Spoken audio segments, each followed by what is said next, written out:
Imagine a quiet rural road in Nova Scotia where the wind moves gently through the trees and the sound of passing cars is rare. It was here, on Gairloch Road, that 6-year-old Lilly Sullivan and her 4-year-old brother Jack were last seen. That was 105 days ago. May 2nd, 2025, an ordinary day that turned into a mystery gripping not just a small Canadian community, but the entire online world. No signs of a struggle, no confirmed witnesses seeing them leave, just gone. And as the days turned into weeks, then months, the questions only grew louder. How could 2 young children vanish without leaving a single trace? Were they taken, or did they wander off into the thick forests surrounding their home? In this investigation, we're separating internet speculation from verified police facts, because when every theory gets louder than the truth, real clues can be lost in the noise. But before we begin, hit subscribe, turn on notifications, and join the search by keeping this story alive. And in the comments, I want you to tell me, do you believe this is a case of a tragic accident, or is someone hiding the truth? It was Thursday, May 2nd, 2025, a school day, but not for Lilly and Jack, because Lilly was having a lingering cough. That morning, the 2 children stayed home.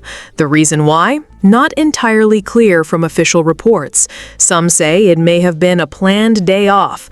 Others believe it could have been a last-minute decision. What is clear is that by early afternoon, they were seen outside near their home on Gairloch Road. Lilly, 6 years old, wearing her favorite pink jacket. Jack, 4 years old, carrying his small blue backpack, the one that always seemed a little too big for him. Their home sat close to a dense stretch of woodland, the kind of place where even midday sunlight struggles to cut through the thick canopy. Their mother recalled seeing them in the front yard. Minutes later, they were gone. At first, there was no panic. In rural Nova Scotia, it's not unusual for children to wander a short distance, especially on quiet properties. But as minutes turned into an hour and calls for them went unanswered, worry began to set in. By 6 p.m., the Royal Canadian Mounted Police were notified. Officers arrived quickly, flashlights in hand, scanning the edges of the forest as the evening shadows deepened. Neighbors and volunteers joined in, voices carrying through the trees, "Lilly, Jack." But the searchers found something unsettling. Or rather, they found nothing at all. No small footprints, no clothing snagged on branches, no sign of a path taken. It was as if the children had simply vanished.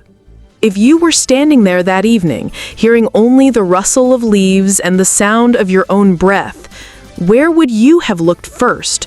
Toward the road, or deeper into the woods? Share your thoughts in the comments. Sometimes a fresh set of eyes sees what others miss.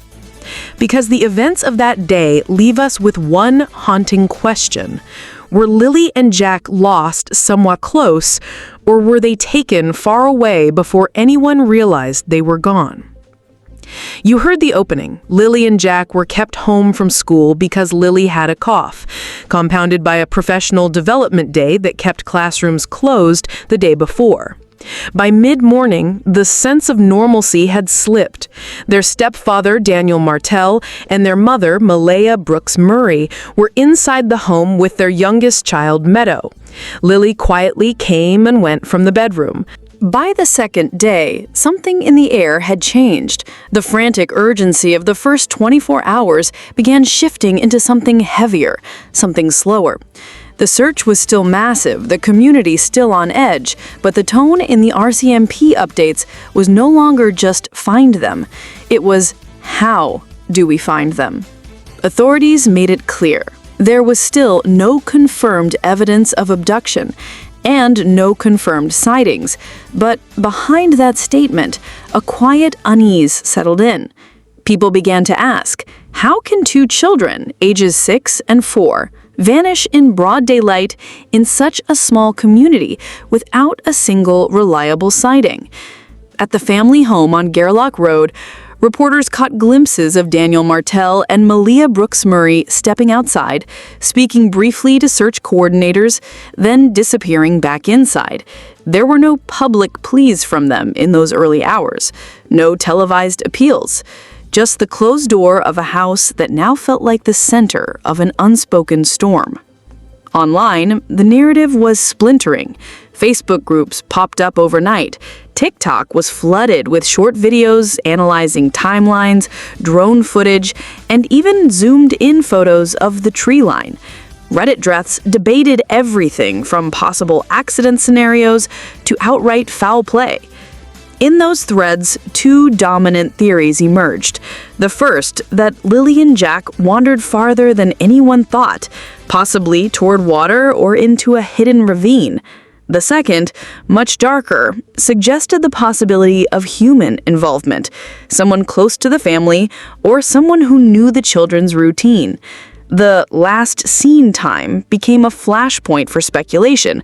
Was it truly around 10 a.m., as originally stated? Or could the timeline have been shorter or even longer? And then a small but critical detail surfaced, one that caused a stir. The children hadn't gone to school that day because Lilly was coughing, and the day before had been a professional development day, keeping classrooms closed. That meant no teachers, no bus drivers, and no classmates had eyes on them for 48 hours before they vanished. This was more than a simple absence. For investigators, that gap meant fewer external witnesses, fewer moments to anchor a precise timeline, and possibly more time for something to go wrong unnoticed. By the evening of day 2, the RCMP officers began expanding their search radius. Checkpoints were set up along rural roads. Vehicles were searched and stopped. Neighbors were re-questioned. The questions became sharper, the interviews more pointed. But as the official search widened, the online conversation narrowed its focus to the family. Why no press conference? Why no direct appeal to whoever might have them? And why, despite hundreds of volunteers combing every visible path, did not one item of clothing, not one toy, not one footprint belonging to the children turn up? This was the moment the story stopped being just a search. It became a mystery, one that was now being solved in two places, in the woods of Nova Scotia and on the screens of anyone willing to look closer. What do you think? Was this shift in focus inevitable, or was it a distraction from the real trail? Drop your thoughts below. And as we move on, we'll explore the next wave of development. When day 5 ended with no new leads, the disappearance of Lilly and Jack moved from local news to national concern, and the fog of internet theories began to thicken. From official sources, here's what we know. On May 7th, after more than 160 searchers had combed dense woods using canine units, drones, and helicopters, no trace was found. The RCMP officially scaled back the broad search efforts, deeming them unproductive, and moved into a more targeted phase. Yet investigators emphasized, quote, all missing persons files are treated as suspicious until proven otherwise. They confirmed they'd interviewed 54 people, gathered hundreds of hours of video, and processed 488 public tips, including polygraph tests and seized devices. By June 19th, the government of Nova Scotia offered a $150,000 reward for information deemed of investigative value. These are the hard facts. Between them lies a timeline of deliberate investigation and measured public communication. Now, contrast that with what surfaced online. True crime bloggers, armchair detectives, and private Facebook groups began debating and, in some cases, amplifying unverified claims. A notable example, a Reddit thread quoting the Globe and Mail, describing troubling details about the children's home life, black eyes, child welfare visits, ambulance calls, or the speculation around a pink blanket found in the woods, initially denied by the stepfather, then later claimed to have been discarded in his trash just before being discovered. Other users dug into vehicle sightings, speculated about the stepfather's behavior, questioned changes in statements, and assessed leaked interviews for body language clues. The number of theories, accidental wandering, abduction, family involvement, grew faster than any new evidence. Here's the tension. The public itch for answers met the investigation's need for restraint. Social platforms are hungry for answers, and often they'll settle for any explanation until something sticks. Meanwhile, investigators continue gathering data systematically and quietly. That brings us to a critical crossroads. What do we trust in making sense of this? Engagement moment. In the comments, label what you're about to post as either fact if it's backed by reporting or RCMP updates, or claim if it's based only on speculation. This channel isn't about rumor, it's about clarity. And next, we'll step away from online noise and back into the search itself, examining the terrain, what remains unscoured, and the chilling question of how much was left completely unseen. If you were to stand at the last confirmed location of Lilly and Jack Sullivan, you might think you could. When physical search is slow, investigations often shift focus, not away from the missing, but toward the people and stories that surround them. In the case of Lilly and Jack Sullivan, this meant the RCMP spent hours in living rooms, kitchens, and interview rooms, listening, noting, and comparing every word said by family, friends, and neighbors. It's not about assuming guilt, it's about finding the gaps in the story. One of the earliest and most discussed details in this case is the pink blanket. Initially, a family member described Lilly as being wrapped in it the last time they were seen. But later, another account suggested that same blanket was found folded neatly on a chair inside the house. If that's true, what does it mean? Was the blanket story misremembered in panic? Or is it a clue that the children's last known circumstances weren't as first described? Investigators also revisited the days before May 5th, the period when Lilly and Jack were absent from school. Their mother reportedly told officials they were sick, too unwell to attend classes. But teachers, classmates' parents, and even neighbors were asked, did anyone see them during that time? Did they play outside? Were they hurt in the yard? Some said no. Others weren't sure. And not sure is the kind of answer that investigators can't leave alone. Then comes the question of timelines. In missing persons work, time isn't just a clock, it's a map. You mark each sighting, each conversation, each confirmed movement, and you see if the lines connect. But in this case, there are stretches where the line goes blank. One officer familiar with the investigation put it bluntly, "It's hard to chase a trail when you don't know when it started." And while official statements remain careful, avoiding speculation, online discussions have been anything but. Social media sleuths have taken the blanket story, the school absences, and even the family's changing public tone and spun them into their own theories. The RCMP, however, have urged the public to stick to verified facts, warning that misinformation can waste resources and even harm the search. Still, every theory, every comment, every whispered question adds to the noise, and sometimes hidden in the noise is a signal investigators can't ignore. Audience moment. From the outside, the Sullivan home looked ordinary. A modest property, a swing in the yard, toys scattered in the grass, the kind of place you'd expect to hear laughter spilling through open windows. But when investigators and social workers later pieced together the final days before Lilly and Jack vanished, a different picture began to emerge. The children had not gone to school that day. Officially, the explanation given was that Lilly wasn't feeling well and Jack stayed home alongside her. But sources close to the family hinted there was more, that in the days leading up to their disappearance, there had been tension, arguments, and perhaps even a growing unease among the adults in the home. Neighbors reported hearing raised voices late at night. A relative claimed there had been disagreements over parenting decisions, though no one would go on record with the details. And then there was the unanswered question: who was actually home with the children that day? The timeline, as released by the RCMP, placed both Lilly and Jack inside the home in the morning. But sometime between late morning and early afternoon, the certainty fades. Phone records, text messages, and even vehicle movements are all being analyzed, but much of it remains confidential. What's most unsettling is that the very last confirmed sighting of the children was not from a neighbor, not from a friend, and not from school staff. It was from within the family itself. This raises haunting possibilities.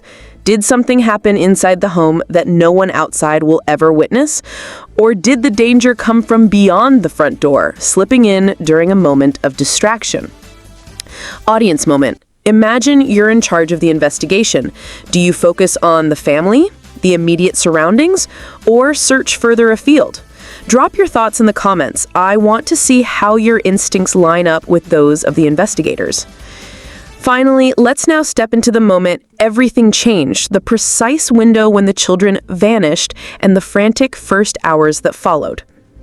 It was just after midday when the rhythm of the Sullivan household quietly broke, though no one realized it yet.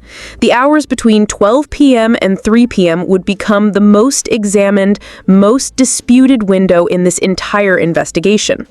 Every moment would be replayed, every detail questioned, but still, no one can say for certain what happened to Lilly and Jack Sullivan in that time. We now know the children did not go to school that day, a decision explained as them not feeling well, a stomach ache, perhaps tiredness, something small enough that most parents wouldn't think twice about letting their child stay home. But in hindsight, it was the single decision that kept them out of public view and perhaps made them more vulnerable. After the morning hours, accounts grow hazy. One version has them resting in their room, another says they were curled up watching TV. But when investigators asked, what show was it? What clothes were they wearing? Who saw them last? Those details became blurry. Some answers conflicted, others faded into, I can't remember. And that's where the theories multiply.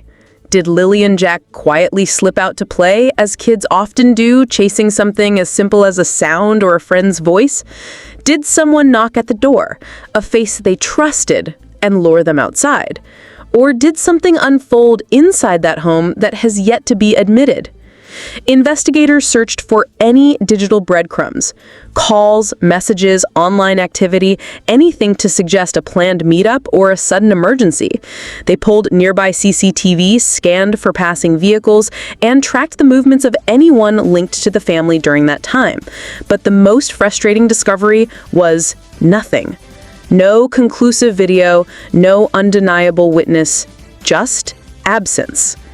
By the time someone realized they were missing, hours had passed. Crucial hours. The kind that turn a solvable mystery into a cold trail. Those hours could have been used to follow tiny footprints, knock on doors, or set up road checks. Instead, they slipped quietly away. When the search began, neighbors combed through bushes, police brought in dogs, and social media lit up with alerts.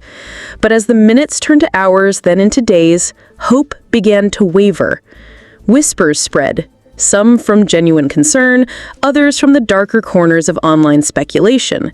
Conflicting accounts, gaps in the timeline, even body language in interviews, everything was pulled apart by the public eye.